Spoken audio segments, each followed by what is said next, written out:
Sunday routine பார்க்கலாங்களா? இன்னைக்கு காலையிலேருந்து ஒரு வேலையுமே ஓடல. ரொம்ப டயர்டு. தூங்க, எந்திரிக்க, தூங்க, எந்திரிக்க. இப்படியே ஈவினிங்கே ஆயிருச்சு. சரி கொஞ்சம் ஈவினிங்கா காய்கறியெல்லாம் வாங்கிட்டு வரலான்னு அப்படியே வெளிய வந்துட்டோம். கிளைமேட் வேற லெவல்ல இருந்துச்சு. எப்பவுமே சண்டே நான்வெஜ் செஞ்சுருவோம். இன்னைக்கு ரொம்ப டயர்டா இருந்தனால செய்யல. சரி ஈவினிங் எனக்கு செஞ்சு குடு அப்படின்னாங்க. சரி ஓகே. அதுக்கு முன்னாடி எனக்கு ஒரு பானிபூரி வாங்கி குடுன்னு சொல்லிட்டு, இந்த கடை எனக்கு ரொம்ப ரொம்ப ஃபேவரட். இந்த பானிபூரி வேறு எங்கேயுமே கிடைக்காது. சூப்பராக இருக்கும். ஜஸ்ட் 40 ருபீஸ் மட்டும்தான். இன்றைக்கி கடை வீதியே கொஞ்சம் காலியாக இருந்துச்சு. அதனால நல்லா சாப்பிட்டு போட்டு அங்கேருந்து அப்படியே கறி வேணும்னு நாங்கள் அதையும் வாங்கிட்டு காய்கறி கடைக்கு வந்துட்டோம். ஒரு வாரத்துக்கு வர மாதிரி தக்காளி, வெங்காயம், பச்சை மிளகா, இஞ்சி, பூண்டு, கொத்தமல்லி தழை இதெல்லாம் தான் நான் வாங்க வந்திருந்தேன். ஸோ எல்லாமே நானும் ஃபைனலாக பார்த்து பார்த்து பொறுக்கிட்டு இருந்தேன்.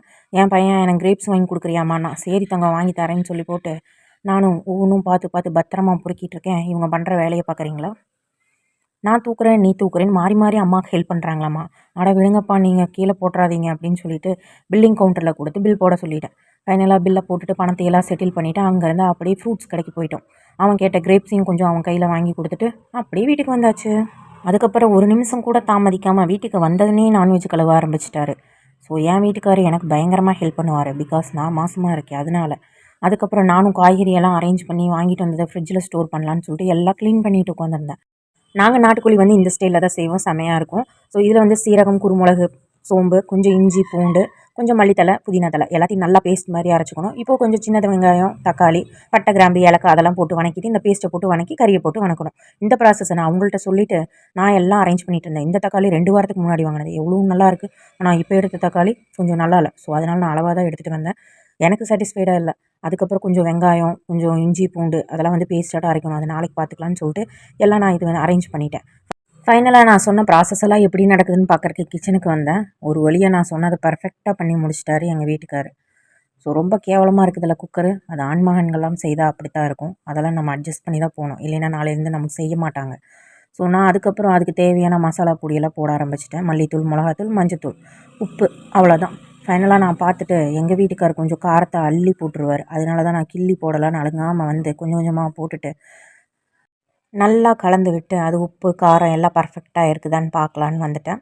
ஸோ கடைசியாக எல்லாமே பர்ஃபெக்டாக வந்துருச்சு. சரி போதும் இதுக்கு மேலே எதையும் போட்டுறாதீங்கன்னு சொல்லிவிட்டு என் வீட்டுக்காரர் எனக்கு வந்து ஹெல்ப் பண்ணுவார். அது நான்வெஜ் நான் மட்டும்தான் ஹெல்ப் பண்ணுவார்.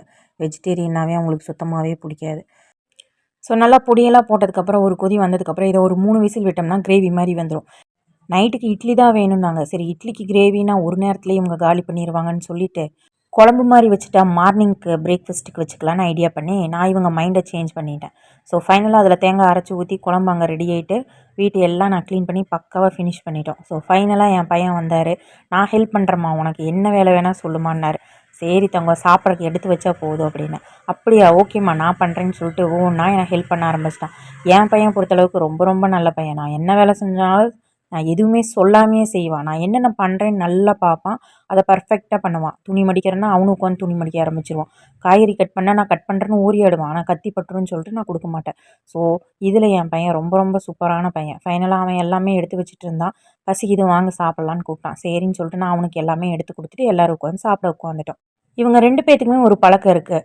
ஏதாவது நல்லா இருக்குதுன்னா நல்லா இருக்கும்பாங்க. நல்லா இல்லைன்னா ஃபேஸில் அடித்த மாதிரியே சொல்லிடுவாங்க. நல்லாவே இல்லை என்ன செஞ்சுருக்கேன்னு கேட்டுருவாங்க.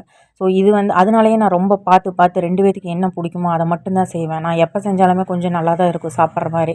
ஸோ கடைசியாக எப்படி இருக்குன்னு கேட்டேன். என் வீட்டுக்கார் நான் தானே செஞ்சேன் நல்லா தான் இருக்கும் அப்படின்னாரு. அப்போ என் பையன் வந்து சாப்பிட்டு பார்த்துட்டு எப்பவுமே அவன் தான் சொல்லுவான் சூப்பராக இருக்குமா அப்படிமா. ஸோ மனசு ரொம்ப குளிர்ச்சியாக இருந்துச்சு.